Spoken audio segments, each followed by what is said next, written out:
Great. Okay, so welcome everyone. Welcome people in Zoom. Welcome people in YouTube, in Twitter, on LinkedIn, whenever you are. Welcome.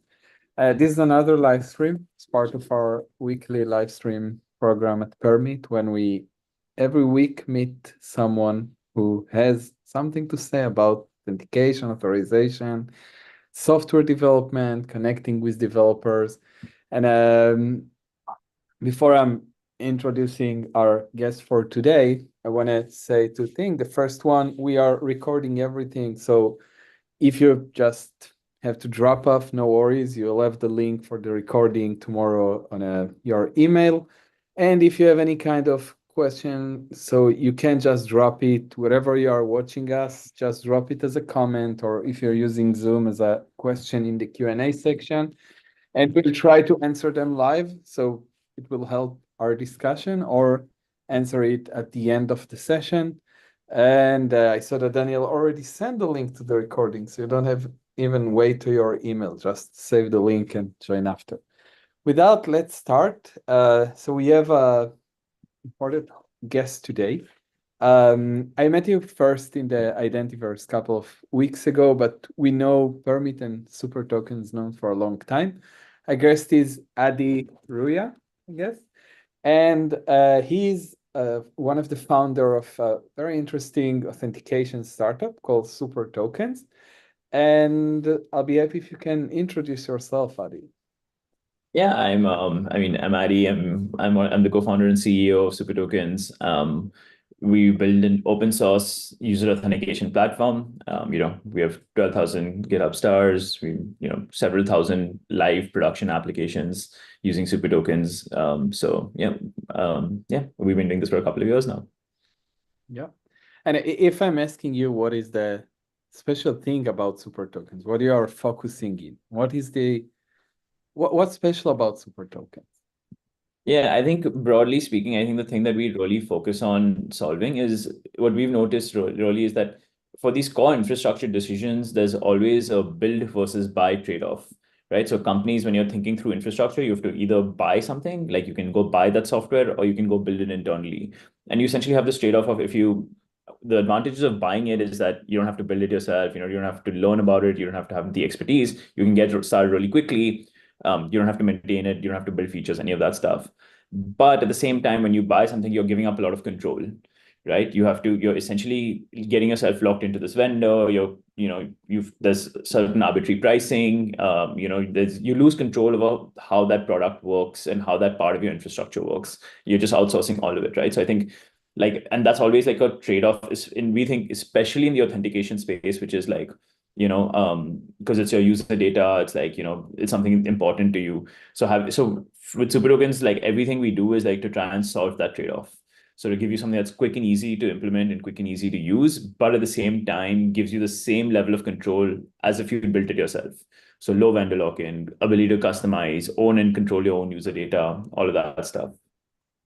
I think that's very interesting. Actually, the question of building versus buying, I think the authentication market is one of the great example of where most of the developers, most of the IT architects choose the buying option. But you said you shouldn't choose only the buying option. You have an hybrid choose. You can buy, but also be the owner of the thing that you actually buy. What is the core fundamental things that you actually want to own and you miss when you are buying? Yeah. I would push back on saying that like most people actually pick buy, right? I think because the market is so big, like it's a massive, massive market. Every application in the world needs authentication, right? So I think it's different across different types of markets. But in general, like even though like yeah, we really see every end of that spectrum. Like obviously because we're so deep into it, like we see people who completely hand roll it. Then you have one stage where you use something like Next or the Passport.js, which is like still some which is still you're not buying software, you're not buying from a vendor, you're not buying from a company, but you're using some open source library. And then there's like all the way right up to like companies with extremely high vendor lock-in, like very proprietary solutions. So yeah, you see like that whole spectrum. So your question was So your question was around what? Was I just question about what is the fundamental parts that you actually want to keep for yourself and not yeah, actually correct. lock the Yeah. vendor. Yeah, so a couple of things here is we think that the two really important parts are one is the end user experience, right? So when the user visits your website, with most sort of proprietary authentication providers, it's a redirect to their authentication screen, right? So the user actually doesn't sign up on your website. They sign up on the authentication provider's screen. So I think that's like something a lot of companies want control over, right? Is defining that end user experience with your look and feel on your domain, with no redirects and all that kind of stuff. So that's one part of the control is the user experience. And then the second part of the control is actually the logic itself, right? The authentication logic, right? How does the sign up API work? How do you make customizations to that? How do you do things? Because everybody's business logic is different, right? Every company's business logic is a little bit different. And generally, that business logic always affects the user logic in some way, right? The authentication logic in some way. So to be able to make those changes easily and quickly is so that's on the code side. And then on the other side is just the user data. Having access to and being able to access the user data is important in many use cases. Yeah. So actually, the experience, as you said, is one of the most important part of actually providing good authentication, the end user experience. I think that that's an interesting point because I think it led us to a question of opinionated versus extensible systems, right? Because that's the thing when you do something that's very opinionated, it's at the end affect your user experience, right? How do you keep super tokens to do not be an opinionated system? Yeah, I think the answer is you want them you like ideally the platform should be opinionated in the sense that it should have good defaults, right? So like Mhm. we come with opinions in terms of the default options that are part of the product, but it should be extensible for you to be able to change those things for your use case. So that's how we think. Like we should have opinions, we should add those in, and power of defaults is important. But at the same time, if you know how your system should work differently, you should be able to do that. Yeah, I understand that. So I think it's interesting that when you actually bring something to user, you always need to, balance between how opinionated you are and how extensible you are. I think the open source actually gives you a good chance to balance it, right? Do you think that open source give you a better chance to listen to customers or to listen to your users? Yeah, absolutely. I mean, I don't, I mean, so like unlike a lot of open source companies, like we are truly open source in the sense that 90% of the code base is actually a Partiate 2.0, like fully permissive open source, right? And then 100% of the Well, code base is source available. Like every line of code that any engineer has ever written at Super Tokens for the product is open source, is source available. Sorry. So yeah, I mean, I'd say open source is really important to us, and I think it has definitely helped us a lot in getting to where we are today. And I think like a lot of it is because people have taken a lot more interest in the project because of the fact that it's been open source, which has allowed us to learn from the community far faster than if we built it out another way. yeah. That's for all of these things, like opinions, is like understanding how things should be done correctly and all of that stuff. Yeah. Well, keeping that sort of open core thing, we saw some challenges with that lightly, right? We saw things with Redis, we saw things with Terraform. What is your statement Yeah. about it? I mean, yeah, that can be a whole webinar and a couple of Nah, webinars. I didn't want to. Yeah, yeah. So that's a very interesting topic. I mean, that's obviously something we think about a lot. Obviously, see, I think there's a balance there, right? You have to understand that those businesses need to make money, but at the same time, there's like a mentality that they've baited and switched customers, right? You don't want to bait and switch customers, so you want to be communicative and transparent. I think people should be able to understand that businesses need to make money, but at the same time, you shouldn't be like, hey, like you should be very clear and transparent always, ideally. So I think getting that balance right and being communicative is like the challenge. Yeah, I think that's true. And we just have, to continue contribute, continue engage the community, and that could help us, to grow together with the community and actually the users of the product. The theme for the live stream today that I choose is about token-based authentication and authorization. I think tokens being a core of the authentication or the IAM field. And I see it from the authorization perspective, you see it from the authentication perspective, but the reason why I thought the best live stream about token-based authentication could be with you, because you choose a name for your company that is based on tokens, right? You have a lot of authentication and auth terms and access control terms to choose a name for the company, but you choose tokens. Why super tokens? Yeah, so we came up with the name about 4 or 5 years ago. I mean, when we came up with the name, I mean, completely honestly, we didn't spend much time on the name. So we were at the time, the product that we had only did session management. So it actually didn't do authentication. It didn't do everything else that we do today. We do a lot more today. But at that time, we just did something called session management, which is just handling state, right? Like for between the front end and back end. Like once the user is authenticated, how do you call every API with an authentication request, right? So how do you authenticate the user on every API request? So we just did session management, and part of session management is you need tokens, right? Like to authenticate the user on API requests, you need whatever, whether you call it a JOT or whether we call it access token, refresh token, we can get into terminology, but you need tokens. So because we only did that at that time, we called ourselves super tokens, and we came up with the name and we're like, this is what we do. And obviously we've evolved a lot, but we still like the name. Yeah. That's a good story. I think that everyone who being around IAM or any kind of auth for the last year saw this movement, how tokens became such a significant part of the IAM flow and stuff like that. And you were even mentioned that you started as managing sessions, which is considered traditionally as a way to manage authentication, way to manage identity. And then you saw how tokens become a significant part of what you are doing, right? So what do you think about this movement? We don't need sessions anymore? Do we need Yeah. sessions and tokens? Yeah.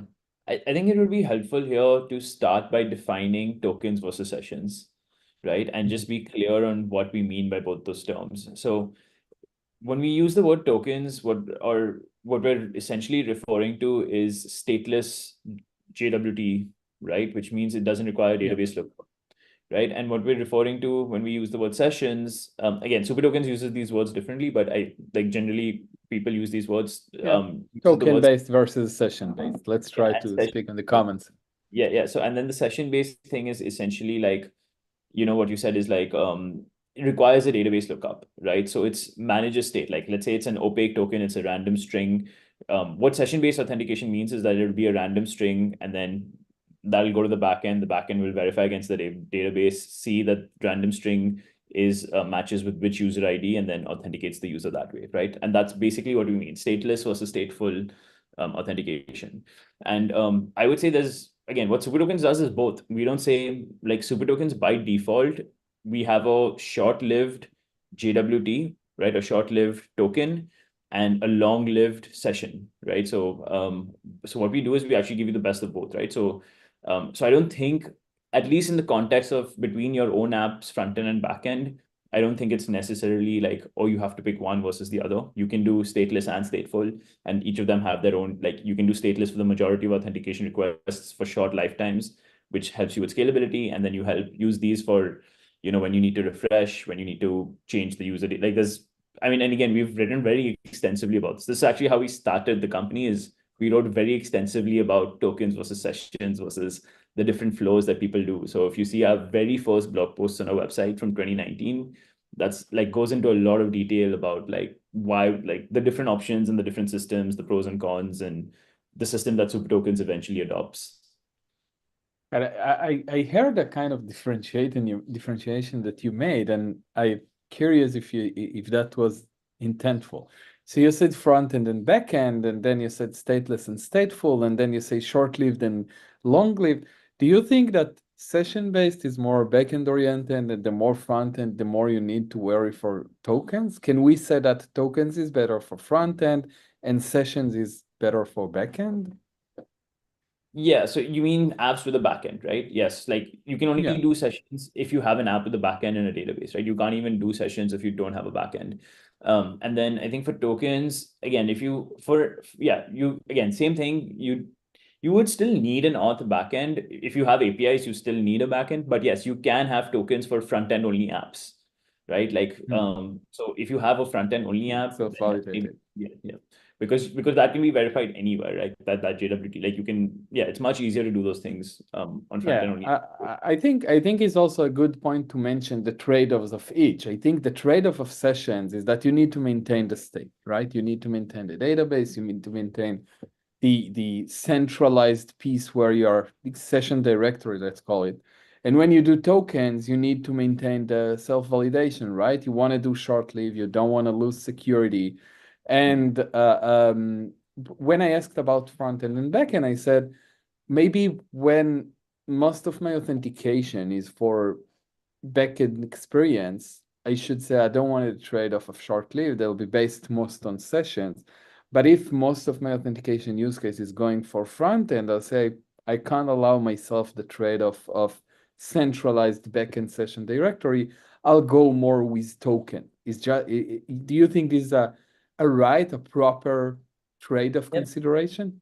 Yeah, broadly speaking, yes, absolutely. Yeah, I think the main advantage with token base is scalability, right? So when you have very high RPS, when you have a lot of requests, you can't sort of afford to do you maybe can't afford to do a database lookup, and like you can't maybe have all of that multiple requests to the database for every API request, right? And that's why tokens becomes really helpful. Is that like you said, it's sort of like it's statelessly verified, right? So for example, like stateless, like JOT verification is P99s are sub 5 milliseconds, right? Whereas Mhm. like database lookups by default will be an order of magnitude more, almost, And right? latency. That makes Yeah. a big difference. So scalability is a big part of it. And then I would say on the session side, that's actually more secure because it allows you to do a lot more things that you can't do with tokens because tokens are stateless, you can't do other things unless you implement a cache or unless you implement a blacklist or something else, then you have to design around those limitations. So it's a little bit scalability versus security. And that's why we do both. So we try to make it scalable and secure. Well, that now you put a very interesting point because I think most of the people that I ask today about token-based authentication and about the advantages of token-based authentication, they will say token are most secure. But you made an assumption here, a straightforward assumption that session is most secure. And I think that's a good point, to get into the security thing. Why there is assumption that tokens is a way to be more secure, and why session could be more secure, or you don't have a choice. If you want to be secure, you need to have both. I think it depends on the use case again, right? So I'm strictly talking about communication between your own app's front end and your own app's back end, right? Mhm. Tokens are also the terminology of tokens is also very much used in the concept of communicating with third parties, right? So the OAuth protocol, right, which is like, okay, your app is communicate with like with a third party identity provider or like a third party app or an integration and stuff like that, right? So that's a different set of like considerations that you need to think about. Whereas for between sticking to the topic of within your own front end and back end, yes, it's the sessions are more secure because of things like let's say today you need to ban a user, right? With tokens, you can't like because it's like how do you update the claim or how do you Self-validated. update the front end Mhm. client? How do you update the token on the front end when something changes on the back end, right? It's like either the front end has to know, okay, I should check every 5 minutes. I should check with the back end, is this token still valid? Is this user still logged in or whatever, right? There has to be a way for the system to know that this user has now been blocked or banned or their roles have changed or whatever it is, right? Whereas when you have sessions, because it requires the database lookup every time, you can just check, is this user banned, right? Has this user's roles changed? And those kind of things. So it's much easier to manage those kind of things versus in tokens, you can't do those things easily. I think I try to listen to what you say, and I think that I have an kind of insight of it. We are both. I mean, Permit and Super Tokens are very focused on developers, product developers, web developers, cloud native architectures, and stuff like that. And usually the main IEM market, the people who write the standards, the people who talk about, for example, OAuth, or that tell you that tokens is more secure, they are mostly focused in architecting IT systems, right? This is two worlds that usually, they can go together. Product developer can be very IAM oriented, understanding security, understanding authentication authorization, and IAM people and IT architect can understand web development and can even, deploy web services. But the truth is that most of the OOs and standards and stuff like that became from more workforce identity, IT systems, traditional identity provider system. And the web development, sometimes they adapting, right? Every web application work with OAuth, right? And the people who write OAuth, we know part of them are actually product developers, right? But the assumption that you kind of made it is like, if you do product development, if you are actually developing a product and you're not using authentication, you are actually implementing authentication, you are not using authorization or modeling the security of authorization, you are actually implementing it into your application, then you have more decisions to consider. Then you have more consideration to put on the table, not just say, okay, now we move to tokens because OAuth is secure and OAuth is the way that develops secure federated identity. My application maybe did not have the advantages of the usual architecture that require federated identity. So I need to think of it better. And hence you come and say, we in Super Tokens try to be focused on a portion of web developers who do front and back end play, right? And we focus on them in customer identity and the way that they are actually implementing authentication into their application. And sometimes the considerations and priorities are different. So for example, for tokens, if you are using OAuth, they are much more secure. But if you are developing the OAuth server yourself, or you're trying to use OAuth inside your infrastructure, then sometimes you need to think different. Think about, I need more sessions, I need more tokens. Yep. Yeah, I mean, I think that's definitely one way of like sort of and that makes sense. Like Yeah. Yeah, again, yeah, that makes sense. Yeah. At the end, it's all about trade-off, right? I in interview question, I always like to get into the trade-offs because say that someone can see software. I think it's point of a maturity of someone in the field of software development in general is how they see trade-offs. So when they consider something, it's about trade-off. That's interesting. So we covered kind of tokens, we covered kind of security and tokens. What other kind of feature do you think that using tokens is actually enable for developers? I think to your point, right? Like I think the integrations with different platforms, right? Like because you can just pass the token around, and that's like how like the whole concept of Jot was like one of the main use cases for it today is like being able to send it to different parties to authenticate that user, right? Because the JWAS endpoint is public, and then we can just send the Jot, and any other app can then verify, or any other party can verify the Jot for that user against that JWAS endpoint, right? So it makes it a lot easier to do those kind of handoffs.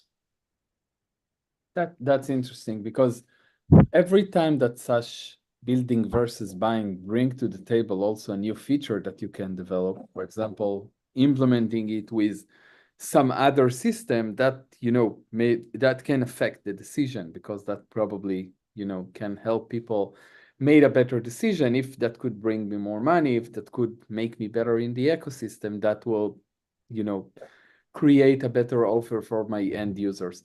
I think for the last year, we saw, not last year, let's say 2 to 3 years, we saw more and more applications who require things like passkeys and passwordless and stuff, to create better authentication phase. do you think that tokens contributed to the way that people actually more and more using passkeys, or you don't think it's actually related? Yeah, I don't think we think it's related. So the way we look at it is passkeys or passwordless are just the authentication method. So it's how the user verifies their credentials in the first place. So you can use email password, you can use passwordless, you can use social login, you can use, so those are all your authentication methods, and passkeys and passwordless are just a way for the user to say this is who I am. Whereas tokens and sessions or whatever is once the user has authenticated themselves, how do you ensure that they stay authenticated for the API requests that come for a period of time afterwards? Right. You already know, okay, now this is Advait. So or now now how do you make sure that the user doesn't on every API request need to keep proving that they are who they say they are, right? Like and that's what you use the tokens and the sessions for. So those are two independent parts of the problem. I mean, obviously they're tightly coupled, but one comes after the other. I know that for some years before the majority portion of the authentication provider started to support passkeys and MFAs and started when a WebAuthn that help people implement passkeys start to evolve, some users actually choose to build it themselves because they were needed. What do you think are other kind of authentication features that users choose to build themselves instead of buy? Is there any kind of reason, to build authentication from scratch in our days? Yeah, I mean, so I think so I don't think it's a blanket you should buy. I mean, again, this is a great question. This is like, like like every couple of days we'll see an online conversation about authentication, right? Should you hand roll it? Should you not Yeah. hand roll it? And I mean, again, I think it's different. I'll take a little bit of a contrarian opinion, which is like I don't think you always need to buy it, right? Like people will say, oh, you always have to buy it because it's security, and you should just outsource it. Like, why are you building authentication from scratch? Why are you reinventing the wheel? And that makes sense. But I think for a lot of things, like it's not that bad. Like, you're building a early stage, like you're a developer building a solo app, just like a solo developer building an app. You're, an early stage company, like you don't have user, like you just want to get something out of the door, right? You don't necessarily want to make the decision of which provider, how it works, setting it up. Like you just want to integrate social sign on, right? Like just integrate Google or Facebook. It's really not like it's not that bad. It's something that, if you, like once you're familiar with it, you can do it in like a day, in under a day, right? So, and maybe you can kick the can down the road. Like once I get like, few thousand, a few 100,000 users, or once, and like, or if you don't have that ambition of ever becoming that big or think that it'll become that big, like just hand roll it, right? It's fine. It's okay. It depends on your app, right? Like it depends. Do you need best in class security, best in class scalability, all of those kind of things, right? So I think that is from a use case point of view, right? Like what are you building and who you like, what is the scale? Who are you building it for? What do you need to optimize for? Right. That's one part of it. And then the second part of it is like, yes, I think like if you 100% need to manage your own user data because you have lots of compliance or the kinds of user data you're handling is really important, then that typically means more around the build side. Again, now today you can use products like us, you can use other like, pure open source Yeah. projects, and you can self-host it. But I would still consider pure open source projects still more on the build side because you still have to figure out a lot of things and you still have nobody to depend on, nobody to call, no support, right? Those are pure open source projects. But yeah, but you do have other companies products that you can self-host. So I think data sovereignty is a big one for why you should maybe consider building. Yeah. So I meant more, for like features, but I think data compliance is actually something that it's a feature that is hard to get out of box, right? This is what you mean. So you said some authentication features will forever be hard for providers to just provide, right? So you'll always kind of need to build them, right? Is that what you mean to I say? mean, again, so with someone like us, you can self-host it pretty easily. But I don't think there will be features that will be hard for providers to build. I think the argument I'm making is there are certain features that are really easy for developers to build. So those are the ones Got it. maybe you can do because providers will build everything, even if it's really hard, right? They like people have money, they'll build it, right? So I think it's just that okay, if your use cases are really simple, you can just build it. Yeah. I want to ask a question when we talk about tokens, and we mentioned it before about short-lived and long-lived token. And I know that every like provider take his own approach, but lately we see providers that started to create a very, very short tokens, right? Like tokens for 60 seconds or maybe less as the default tokens. Don't you think that this kind of, just break the experience that we expected for tokens? Do you think that tokens should be that short? Um, Again, so I think it depends on the service you have, right? Like, is it what is so I think there are two things here. One is um how much like how bad is it if some like what is the likelihood of your system being breached, right? Like in the sense that how much of a threat or how much of a focus area is this for attackers, right? Like Mhm. and then what is the damage they can do once they have access to the account, right? So I think so like for example, let's say if it's like an app where all you're doing is consuming, like let's say it's a New York Times subscription, so all you can really do is just consume New York Times articles. Like I have an account, I'm a paid subscriber, and if you access my account, all you can really do is just access the articles that you could from an Probably. independent account, right?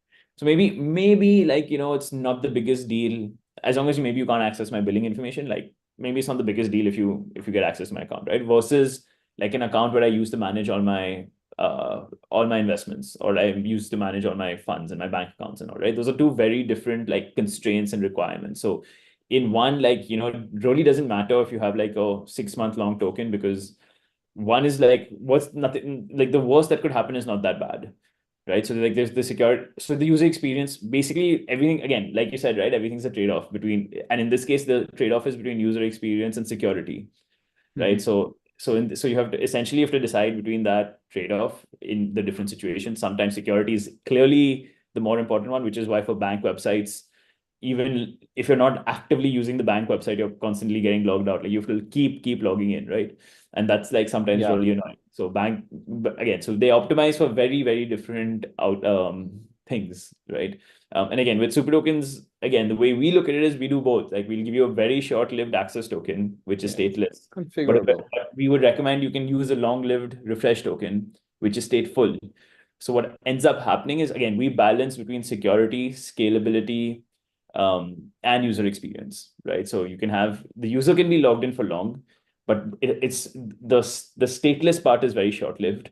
The stateful part is long-lived, right? So you're getting the best of you're getting the scalability, you're getting the user experience, and you're getting the security, because we also detect if that session is stolen. So there is a system which allows you to do all of that also. Yeah, I'm trying actually. So we mentioned before about passkeys and things that is more secure to authenticate the user, right? To verify the first verification. And I'm looking on it from the authorization part, right? Right. So we are going to an era when a token is just about entitlement and proof for verification at some point of time, right?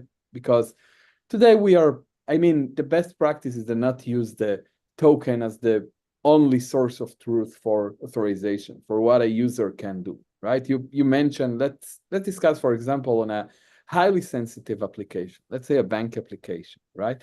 So the token is a proof that I verify my identity a couple of minutes ago, a couple of hours ago, but it's only a small part of the reason why I'm allowed or not allowed to something, right? Because I have an authorization service, and probably that became to be a fine-grained authorization service, and a token became only a one factor in this whole calculation or the comprehensive calculation of the policy decision that I want to make. So, what is the core of the security that we get when we are doing short-lived tokens? Are these Yeah, the proof of verification?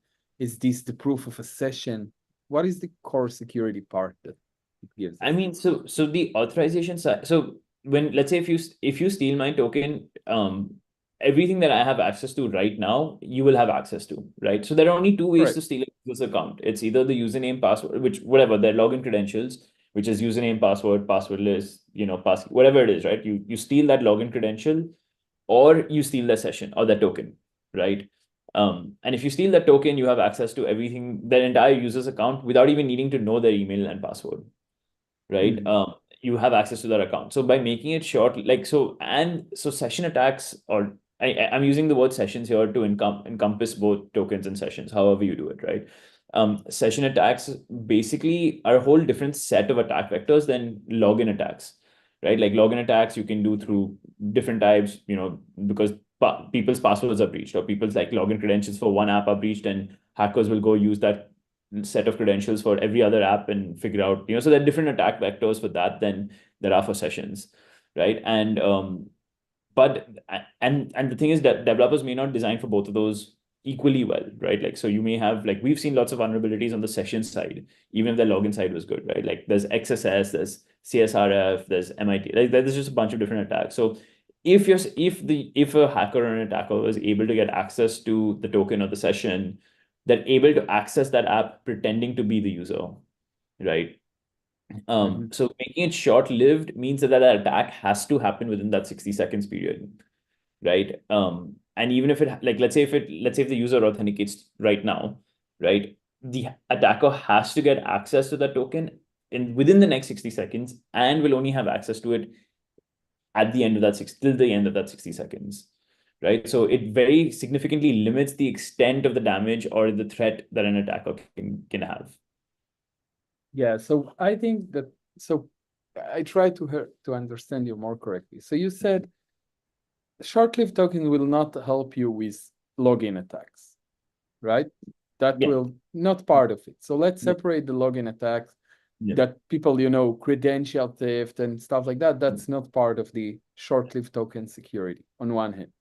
Yeah. Session attacks can session attacks also probably do not enjoy from short-lived security, because if someone tried to attack your session mechanism, the short-lived token will not help with that. So it is like kind of a firewall on top of the session. So you made the session not accessible at all for humans or something like that. So I I mean, said it. Yes. Sorry. So no, what I said. I mean, sorry, you said that you're actually protecting your session attacks, right? This Yeah. is, yeah, that's for sure. But I'm Yeah. trying to make it to the point, because the session themselves, so is that like a one step before some attackers can get the session directory as a surface? So can we say that short-lived tokens create or minimize the access to the session directory itself to attack it? Not sure. Because let me try to rephrase it. Yeah. At the end, we have a session directory, right? And this session directory actually hold our session. And this session directory could have multiple misconfiguration vulnerabilities that make people that create attack surface to attack them. Yeah. Right? And if I understand it correctly, you said short-lived tokens do not help with this session directory misconfiguration problem. That's a different attack surface. What they help is with the access to the session directory. So it creates like a security layer on top of the session directory that minimize the misconfiguration mistakes. It depends again. It depends on how you're managing sessions and so managing sessions or tokens, right? Yeah. Like, how are you changing them? How are you updating them? Like, what happened? Like, was there a refresh? Is there not a refresh? So I think it depends on, like, the entire system to answer that question, right? As opposed to like as a general, like, so it depends, right? You have, like, the session directory matters if everything is static, but if it's constantly changing, if you have a dynamic JWT signing key, if your sessions are like, when the session expires, you're actually changing like, it depends. It just depends on that overall flow of whether but yeah, in general, if you have access to the session, that's a whole different level of access, right? If the attacker is getting access to the session directory, that means they're getting access, backend database access, which is again a very different type of attack in general, because what that means, they're already in your backend system. Then database access is just one of your many problems at that point of time, right? Yeah. That means I have access to your entire backend and infrastructure, because if I have access to your database, it means I'm fully in your system, right? So I think that's again a very different set of problems, because it's a very different type of attack. Whereas with sessions and tokens, why it matters more is because it's explicitly on the front end, right? And the front end is a untrustworthy or like untrusted party, right? Like generally the front end should be considered an untrusted party, right? So like I can leave my laptop open and walk away and somebody can really quickly like, as a user, as an end user, it's you can access the person's device. Like there's a lot of ways of getting access to a front end client. So I think that's the difference is that for sessions or tokens or whatever the system you use is because it's exposed to the front end. So you can have malicious JavaScript, you can have device access, you can have all these other types of attacks. Mhm. When speaking about front end, and we already mentioning it, that tokens is a big enabler for token or front end only authentication, right? Do you see applications from your experience that do not manage any kind of backend? I mean, there is trends, like Supabase and Firebase that try to put the whole authentication. What is the percentage of people that actually do that in production, do that in real life, trust the only front-end authentication, use short-lived token, trust some extremely other entity for security? Yeah, so maybe both. So Superbase and all those still have backends, right? Your app may not have it, but you're still Yeah. using them as the backend. So that is a backend, right? So I think so. Yes, it's front end only, but the backend exists on, let's say, a third party domain or Yeah, it's something. like the cloud is Yeah, someone else's computer. That's for sure. yeah, I mean, it's not yeah, like yeah. a blockchain identity that you say I trust to the browser. We'll get to that, but this is not my question. My question is, I mean, there are certain it, apps that are truly only front end only, which means they don't have a backend at all. They're very simple apps, right? But they will, like, let's say, for example, you'll have an app where the user will visit the website, authenticate with Google or something, right? Come back to the website.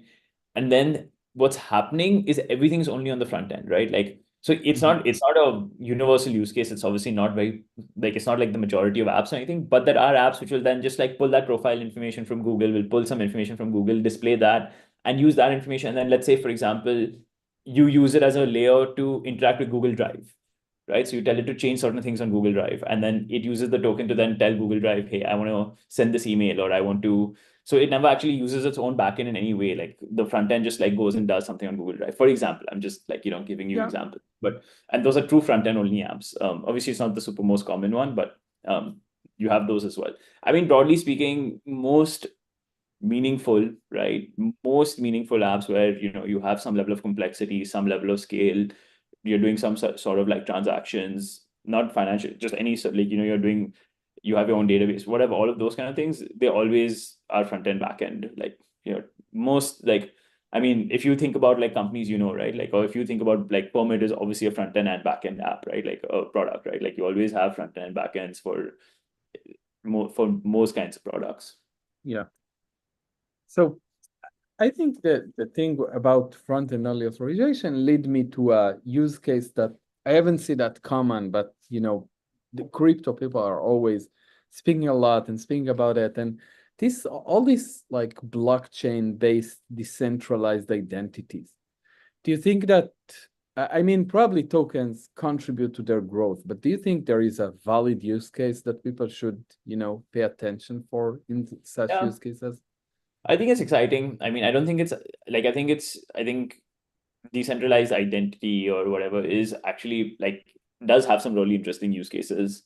Mhm. It's yeah, like for sure. I mean, I think today like all of your identity in every app is completely siloed. So I think a really good analogy here is actually your credit score, right? Like your credit score is used by everywhere you go. It's like even though it's not issued by you, even though it's not controlled by you, it is controlled by somebody else, or even your like your passport, right? Even though it's issued by a center, it's used everywhere, right? In every like if you have to go get a new bank account, if you get a new credit card, anything is always using that one centralized place, right? It's the same thing, but like here right now when I'm going to sign up to app one, it's completely different from app two, is completely different from app three. Like they have no idea that like I don't have any unified reputation or any unified data across apps, right? They're all completely siloed and isolated datas and reputations, right?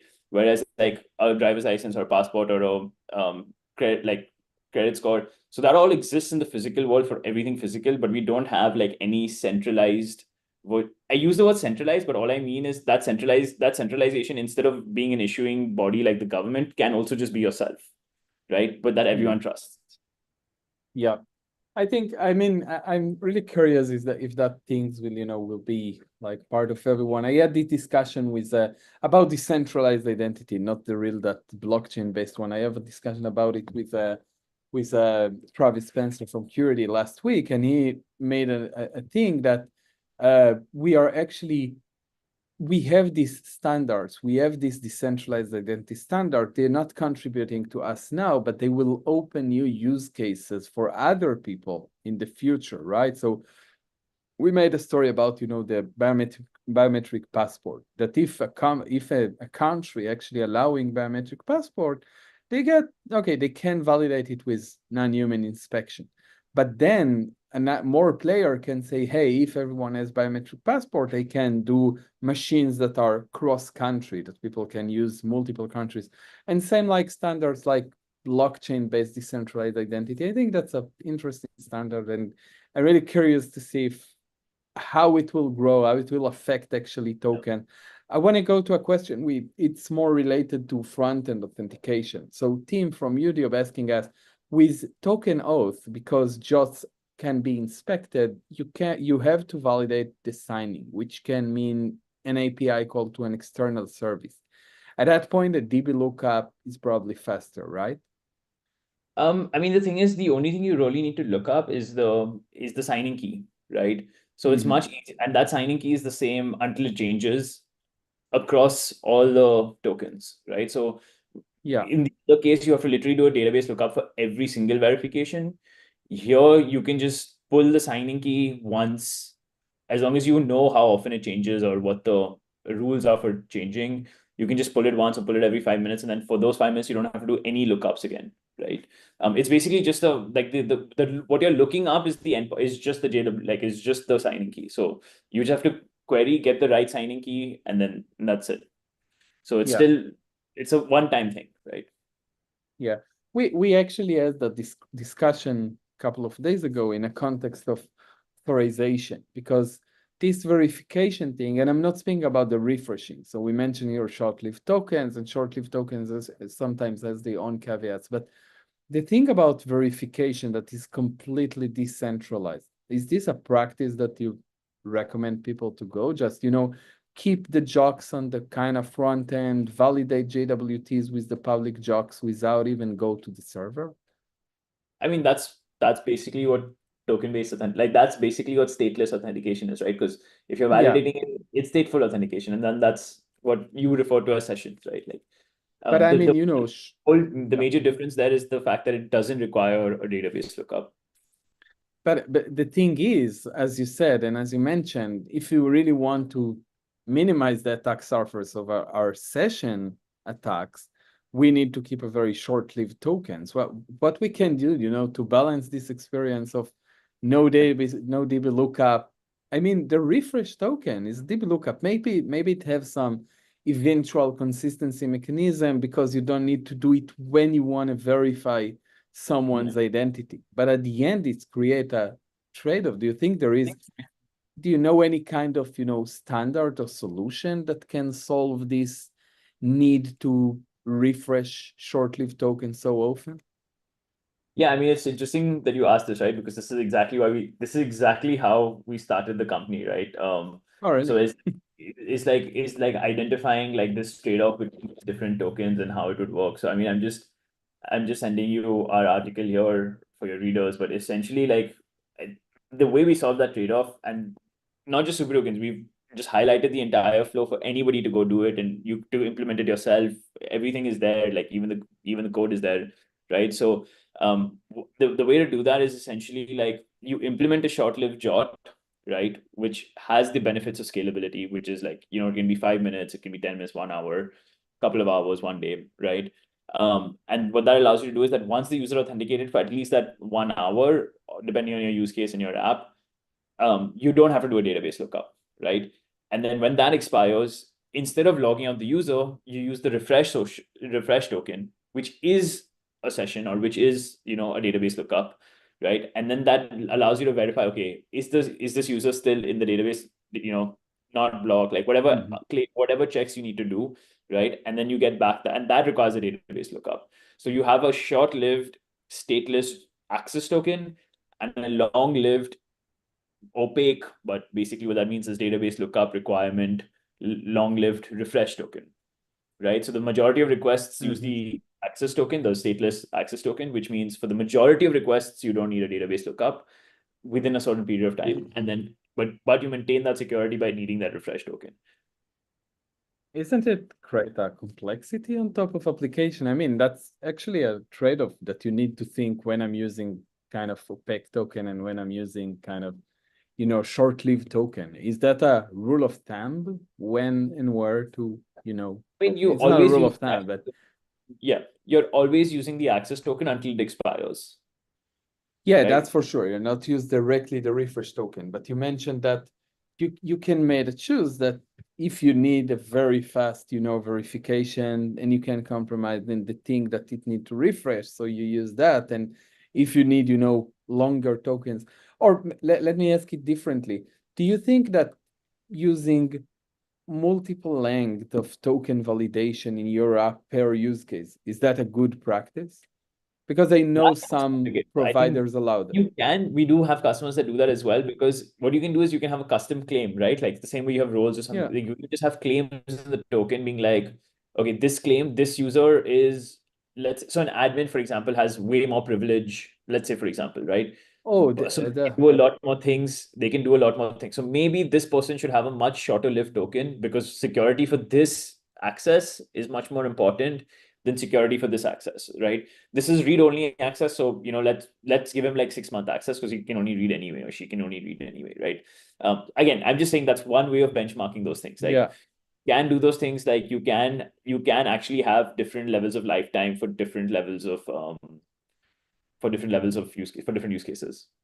I wanna take that. I mean, that's interesting. Do you mean that they are actually dynamically create the claim when they do the token generation, or they configure it in advance and it's just a segmentation of tokens? Yeah, it can be based on any logic, right? So, I Oh, gave you really? an example of where based on the role you're creating the lifetime. So depending on whatever logic you want to implement, like that can be done dynamically. So like you as the sign, like let's say you have the sign up API, the sign up API is calling the create session API. And then when you're doing create session API, there you can add like, okay, if X is to create claim of 1 hour, if Y is to create claim of 30 minutes, like whatever, right? You can do it in different ways. Yeah. I think there is something interesting here. Let me try to ask it. So I know tokens a lot from, the authorization side of the world, Yeah. like getting decision what user can and cannot do. And what our usual recommendation is keep the less claim that you can, or keep the less decision logic on the authentication phase, like what a user can do or what kind of length I give to them, and keep it in the policy decision that you made, right? Keep the tokens as simple as they can. You are kind of describing it something that makes, so when I'm generating the token, I am deciding what is the level of security this token supposed to have, right? Which is kind of authorization decision. What do you think about balancing it? Yeah, I mean, it could be yeah, exactly. That's what I'm saying. We don't see it too often, right? Like we don't see different lifetime validities for different things within the same app. Like generally most user, like it'll be like, okay, fine. Like, this, in general, we need these lifetime validities and then we don't change it. Sometimes for stuff like MFA, some step up authentication, you do have certain use cases for different things. But broadly speaking, yeah, more broadly speaking, people don't have different lifetimes within the Yeah. same app and within the same set types of users and stuff. Maybe that's something they handle on the authorization side. A couple of weeks ago, we published an article with the title "Jots Aren't Made for Authorization." That was a controversial article, I'll say. We promised also to get an article with the constructive side of how you should use Jots in authorization, but we actually published it because we saw the mismatch that people do with authentication and authorization. So they start to use tokens, And because tokens, as you say, they are short-lived, you can rank it by the level of security of the users. They have claims, they have stuff like that. So we saw, for example, a user that started develop authorization themselves, and they just put the whole list of the user as the whole file access list of a user. They put it as part of the token claim because they say, okay, I can put whatever I want on the jobs, and that wasn't that a smart decision. What do you think about this mismatch? Do you think that people, I mean, let me ask you differently. What do you think the level of authorization, the level of decision people should imply in their tokens? Yeah, I mean, I think this is a great question for you, actually. This is a question I would love to know. Yeah, I would love to ask you, actually, what do you think is the right level of Well, authorization should be in the I mean, token? I can do live streams myself, tell an hour about tokens, but I really want to, hear the Yeah. opinion of someone who actually doing it. If you're asking me, you should use token for entitlement.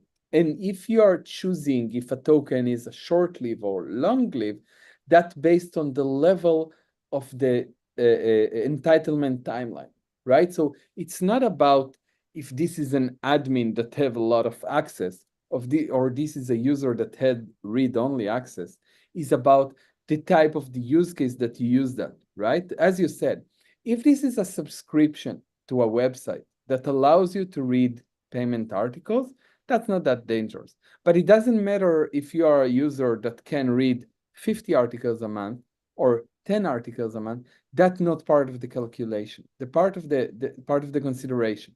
The main part of the consideration is how often I would like to refresh the entitlement and the claim that I have on this token, right? So it's not a question of security, it's a question of product. And the Yep. security keep on the authorization engine. If you ask me. But I mean, No, yeah, again, I think where it can be done, like super tokens does RBAC, right? Again, it's like permit is like, obviously we refer customers to permit and stuff like that. And what we would say you can use us for is like when you don't have complex policies, you don't have complex sort of like requirements, like very simple roles and permissions. Even that we do database, we use the database for it. But for the tokens, if you have like set roles and set permissions and you want to do a hierarchy of those, that's when you can use just something like us. Whereas if you need something more fine-grained, you need like a policy engine, you need all of those things, that's when you sort of go to a dedicated authorization provider. Yeah, and I think specifically at this point, using tokens is really help because the movement that you need to do from coarse grain based on tokens to fine grain based on policy engine is easier if you based your sessions on session directory, because then you really decoupled your policy logic with the session directory itself.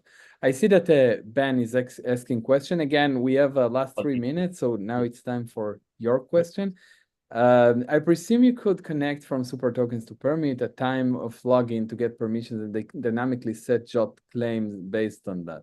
Do you want to take it, Ade? That's a Yeah, I'm pretty sure that's how the integration works, right? I haven't like super tokens and permit. Actually, we did an integration together. So we did an integration a while back, but we are updating it now. So good. So Ben, this is a great question because this is something yeah, it's definitely something we're working on right now again. But I think that's how it would work. That's exactly how it would work, right? We would update. yeah. I would say that I personally not in favor of this circular movement of claims, and I'll explain. Claims are good for entitlement. They are good for saying, okay, this user is living the US or this user is living Europe. But if you are taking claims that are result of a policy decision, that means you can get into a catch where you actually writing policy decision in your code. One of the things that I learned from my years in authorization, that you really want to keep the decision logic in one place. You never want to get something that is actually a result of decision to let someone else do another decision. So this circular, in theory, that could work. So you can calculate the permissions and get them dynamically into the claims, but that means the claim contain not a factor for decision, but a result of decision that you will want to do another decision on top of it. So if I'm looking on this circular connection between authentication and authorization providers, that you do authentication, you get a JOT, you ask permit for decision, and you do dynamic claim based on that, that's exactly the point that we mentioned before. That's a great factor to understand how long I want this token to be, right? This is a decision that related to the token itself and not to the user itself. So if I'm looking for kind of dynamic permission, when I'm creating a token, when I'm actually creating a new token, I want to get a decision, for example, how long this token should live. And that could be a great example that a policy decision can give me decision. And then I would be able, from the authentication side, collect better the factors for future decision, right? Yeah, I hope that's clear. So you don't want to get dynamic claims from the authorization provider on the token, because that will open another place they want to do decision. You want to get security related factors on the token from the authorization provider, so the authorization can get better mechanism with revalidating and revoking tokens. So we just on time. I don't see any other question in the chat. Daniel, if you have any kind of question, LinkedIn, YouTube, Twitter, whatever it is, drop in us. Yeah, so we don't have any other question. Thank you, Adi, for joining me today. That was a fascinating time. I really enjoyed to meet you. And I think we have our own gang of IEM people who creating product for web developers, which is a cool place to be, I think, because you need to bridge the gap between, different kind of tech people. So until next time, thank you for joining. Yeah, thank you. Thank you, everyone. Hope this was helpful. Have a See good you. one.